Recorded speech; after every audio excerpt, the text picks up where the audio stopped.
Hello everyone.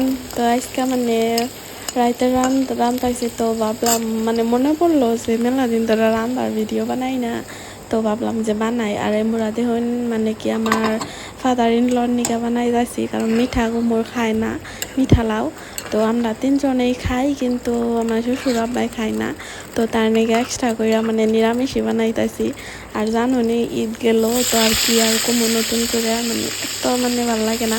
আর বাতাসে নিরামিষ খাইলে একটু ভালো লাগলো, তার নাকি আমরা মিঠা লাউ বানাইছি। তো কইলামই তো মিঠা লাউ বানাইলাম গো বাড়িতে, মানে এক্সট্রা করে না আর একটা সবজি থাকার না করি, কারণ খাই না একজনে খায় না আর তিনজনে খায়, তো এমনি। তো এমপুরা খালি মিঠা লাউ, তো ভাবলাম যে আন্ডাটা ভাজি বাইজা খালি ওপরে দিয়ে দিইরো। তো পরে আমার শাশুড়ি কইলো যে না পরে দেন নাগো না, তুমি খালি এমনি বাইজা থাও, এমনি খাও বনে। তো দেখুন মাসির ডিনার রেডি।